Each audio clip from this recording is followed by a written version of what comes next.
2. Intentionality of the text. The answer to the second question is that the whole argument on the intentionality of the text is dubious. In all living languages, the meanings denoted by words and expressions are all based on perpetuation and are certain in all respects. Morphology and linguistics and other similar disciplines speak of this tawatur. The veracity or mendacity of the narrators and their number has no significance. Words and expressions which are called gharib and shaz, that is little known, are called not so because their meaning is little known, but because they are used sparingly and because they are little known to those who hear or write them. A word is never isolated from its meaning.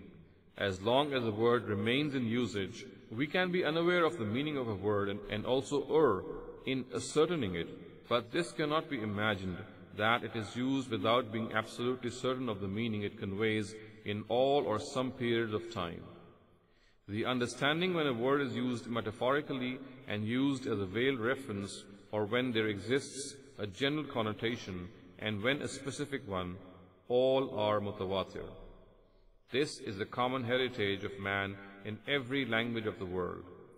A person may falter in determining whether the word lion has been used literally or figuratively in the sentence, "Lion is the king of the forest," and "he is a lion."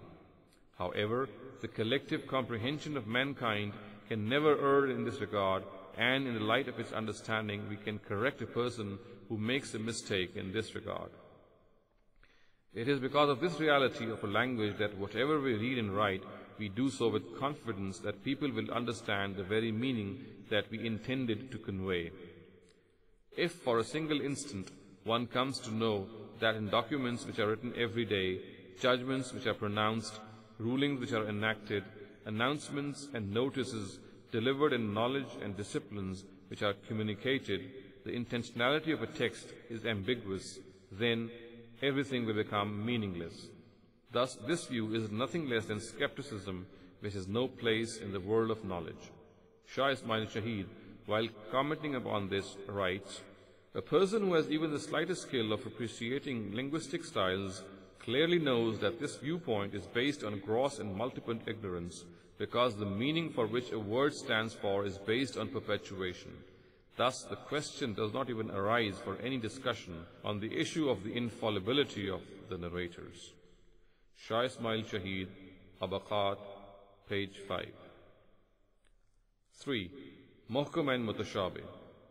The answer to the third question is that it is not correct that we cannot with certainty distinguish the muhkam verses of the Quran from the mutashabih, or that we are unable to determine the meaning of the mutashabihat.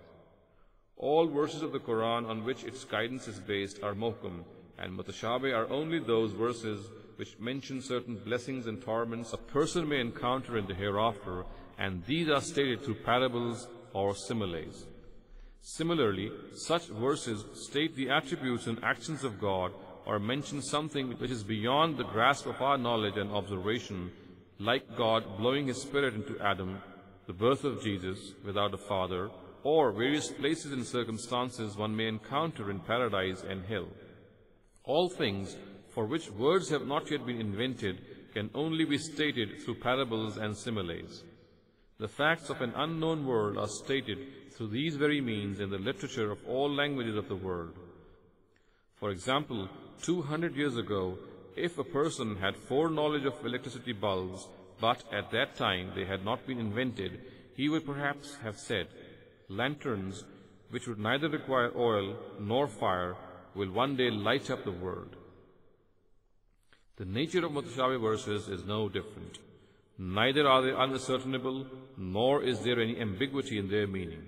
They are set in eloquent Arabic, and we are able to understand their meaning without any difficulty. The only thing is that we are not able to understand what they imply in real life. However, since this lack of understanding has nothing to do with understanding the Quran, the only thing is that we are not able to understand what they imply in real life.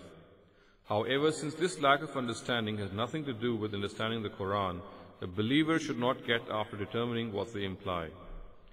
While explaining this, Imam Amin Yassin Islahi writes, "The reality to which these mutashabihat point is itself very clear and obvious.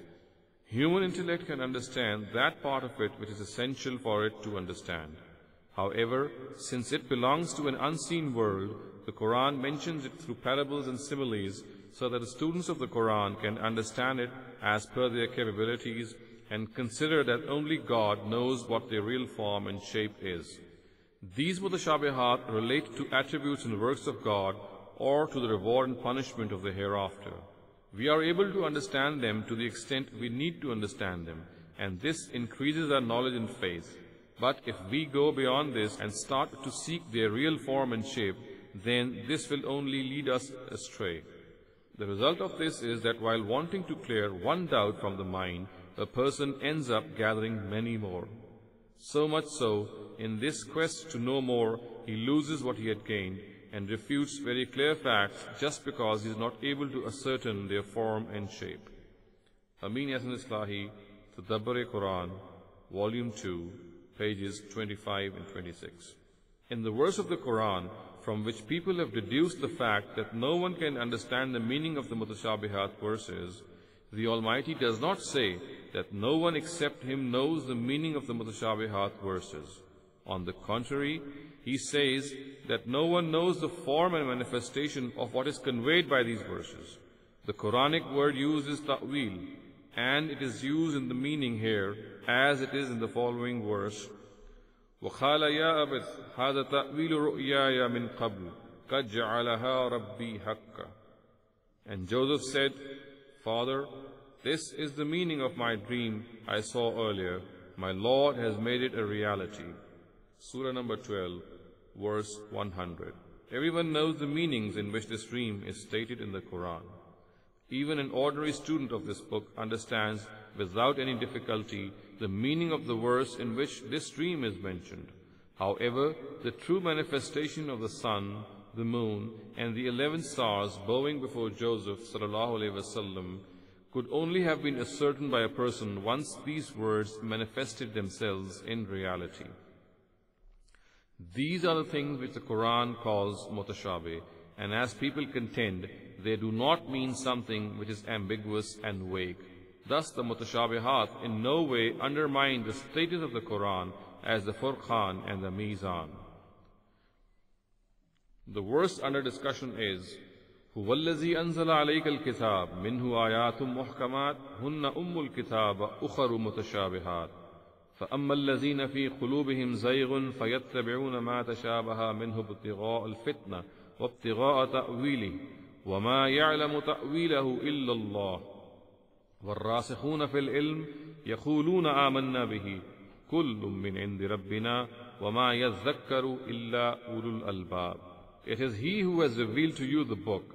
Some of its words are muhkam, they are the foundation of the book, and others mutashabih. Then those whose hearts are warped go after the mutashabih among them in order to create dissension and in order to know their reality, even though no one except God knows their reality. And those who are well grounded in knowledge say, We believe in them, all this came from our Lord, and only men of understanding take heed from them. Surah number 3, verse 7.